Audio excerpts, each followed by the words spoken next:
यह कहानी उन लोगों की है जो बहुत पुराने समय में एक गुफा में छिपे थे। ये लोग सच्चे ईमान वाले थे और सिर्फ एक अल्लाह की इबादत करते थे। उस समय एक बहुत जालिम बादशाह था जिसका नाम तकियानूस था। वह लोगों को अपने बनाए झूठे भगवानों की पूजा करने के लिए मजबूर करता था। जो कोई उसकी बात नहीं मानता उसे वह मार डालता था। ये लोग बादशाह के खास दरबारी थे, लेकिन उन्होंने अपने ईमान को बचाने के लिए सब कुछ छोड़ दिया और एक गुफा में जाकर छिप गए। गुफा में पहुंचकर वे इतने थक गए कि सो गए। अब सबसे हैरान करने वाली बात यह है कि वे कोई साधारण नींद नहीं सोए। वे 309 साल तक सोते रहे, यानी 300 साल से ज्यादा समय बीत गया। ये कोई एक या दो लोग नहीं थे, बल्कि 7 लोग थे और उनके साथ उनका एक कुत्ता भी था। इनके नाम थे यमलीखा, तूनस, नैनूस, सारूनस, जुनवानस, पलस्तस, यूनस और उनके कुत्ते का नाम कितमीर था। जब ये लोग गुफा में छिपे तो बादशाह तकियानूस को पता चला कि वे उसके दरबार से भाग गए हैं। उसने गुस्से में अपने सिपाहियों को आदेश दिया कि उन्हें हर जगह ढूंढा जाए। किसी ने बताया कि वे लोग एक गुफा में छिपे हैं। ये सुनकर बादशाह को और गुस्सा आया।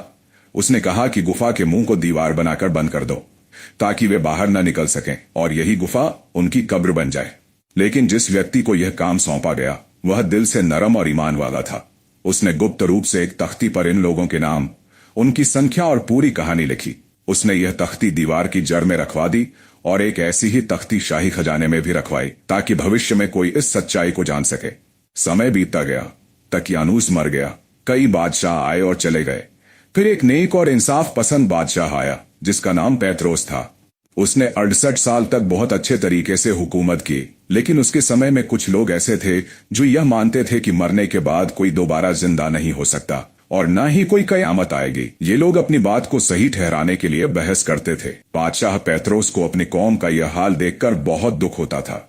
वह अकेले में एक कमरे में जाकर अल्लाह से दुआ मांगता था कि अल्लाह अपनी ताकत का कोई ऐसा नजारा दिखाए जिससे लोग मरने के बाद दोबारा जिंदा होने और कयामत के आने पर यकीन करें। अल्लाह ने बादशाह की दुआ कबूल की। उसी समय एक चरवाहा अपनी बकरियां चराते हुए उस गुफा के पास पहुंचा जहां ये लोग सो रहे थे। अब तक 300 साल से ज्यादा समय बीत चुका था। चरवाहे ने आराम करने के लिए गुफा के मुंह पर बनी दीवार को तोड़ दिया। जैसे ही दीवार टूटी, एक अजीब नजारा हुआ। गुफा में सोए हुए लोग जाग गए। उनके लिए यह नींद बिल्कुल सामान्य लगी, जैसे हम रात को सोते हैं और सुबह उठते हैं। उन्होंने जागने के बाद सबसे पहले नमाज पढ़ी। फिर उन्होंने भूख का एहसास हुआ। उन्होंने अपने एक साथी यमलीखा को बाजार से खाना लाने के लिए भेजा। साथ ही यह भी कहा कि पता लगाओ कि बादशाह तकियानूस अब हमारे बारे में क्या सोच रहा है। यमलीखा जब बाजार पहुंचा तो वह हैरान रह गया। हर तरफ इस्लाम की बातें हो रही थीं। लोग बदले हुए थे। वह जुल्म और डर का माहौल अब नहीं था। उसे समझ नहीं आया कि रातों रात सब कुछ कैसे बदल गया। कल तक तो इस्लाम का नाम लेना गुनाह था और आज हर जगह इस्लाम की बात हो रही थी। वह एक रोटी की दुकान पर गया और रोटी खरीदने के लिए अपने पास रखे सिक्के निकाले, लेकिन उसके सिक्के 300 साल पुराने थे, जो तकियानूस के समय के थे। दुकानदार ने सिक्का देखा तो हैरान हो गया।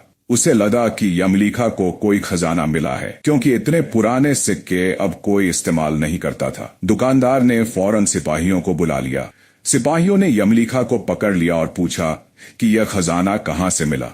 यमलीखा ने कहा कि यह कोई खजाना नहीं, बल्कि उसके अपने सिक्के हैं। सिपाहियों ने कहा कि यह कैसे हो सकता है, ये सिक्के तो सैकड़ों साल पुराने हैं और तुम तो जवान हो। सच बताओ, माजरा क्या है? यमलीखा ने कहा कि तुम लोग पहले यह बताओ कि बादशाह तकियानूस अब कहाँ है। सिपाहियों ने कहा कि अब कोई तकियानूस नाम का बादशाह नहीं है। सैकड़ों साल पहले एक जालिम बादशाह था जो बुत परस्ती करवाता था। यह सुनकर यमलीखा हैरान हुआ। उसने कहा कि हम तो कल ही उसके डर से भागे थे। मेरे साथी गुफा में हैं, तुम मेरे साथ चलो, मैं तुम्हें उनसे मिलवाता हूँ। सिपाही और शहर के बहुत से लोग गुफा के पास पहुंचे। गुफा में बाकी लोग यमलीखा का इंतजार कर रहे थे। जब उन्हें देर हुई तो बाकियों को लगा कि शायद यमलीखा पकड़ा गया है। बाहर बहुत से लोगों का शोर सुनकर उन्हें डर लगा कि शायद तकियानूस की फौज उन्हें पकड़ने आई है। वे डर के मारे अल्लाह का जिक्र करने लगे और तौबा इस्तिगफार करने लगे। सिपाहियों ने गुफा में एक तांबे का संदूक पाया जिसमें एक तख्ती थी। उस तख्ती पर इन लोगों के नाम और उनकी कहानी लिखी थी।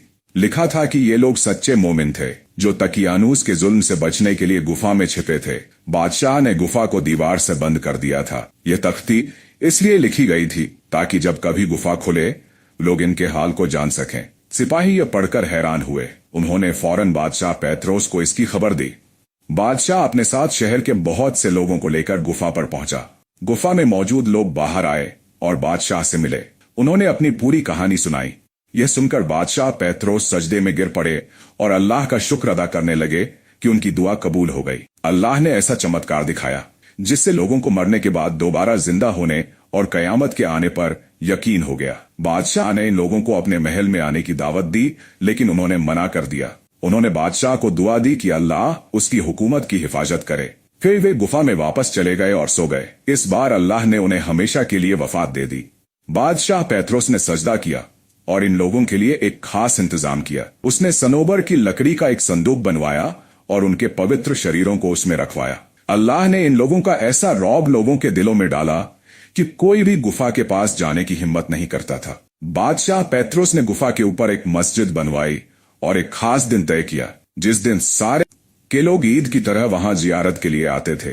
यह कहानी लोगों को यह सिखाती है कि अल्लाह की ताकत के आगे कुछ भी नामुमकिन नहीं। वह चाहे तो किसी को सैकड़ों साल तक सुला सकता है और फिर जगा सकता है। यह कहानी हमें ईमान की ताकत और अल्लाह पर भरोसा रखने की सीख देती है। ये लोग अपने ईमान की वजह से इतिहास में हमेशा के लिए अमर हो गए। उनकी कहानी आज भी लोगों को प्रेरणा देती है कि सच्चाई और ईमान के रास्ते पर चलने वालों को अल्लाह कभी अकेला नहीं छोड़ता। वह हर मुश्किल में उनकी मदद करता है और उनकी हिफाजत करता है। यह कहानी हमें यह भी बताती है कि अल्लाह की मर्जी के बिना कुछ भी नहीं हो सकता। चाहे कितना भी समय बीत जाए, अल्लाह अपनी कुदरत से सब कुछ कर सकता है। इस कहानी से हमें यह सबक मिलता है कि हमें हमेशा सच्चाई और नेकी के रास्ते पर चलना चाहिए। जुल्म और बुराई के सामने कभी झुकना नहीं चाहिए। अगर हम अल्लाह पर पूरा यकीन रखें तो वह हर मुश्किल हालात में हमारी मदद करता है। ये लोग अपने ईमान की वजह से इतने बड़े चमत्कार का हिस्सा बने कि उनकी कहानी आज भी लोगों के दिलों में जिंदा है।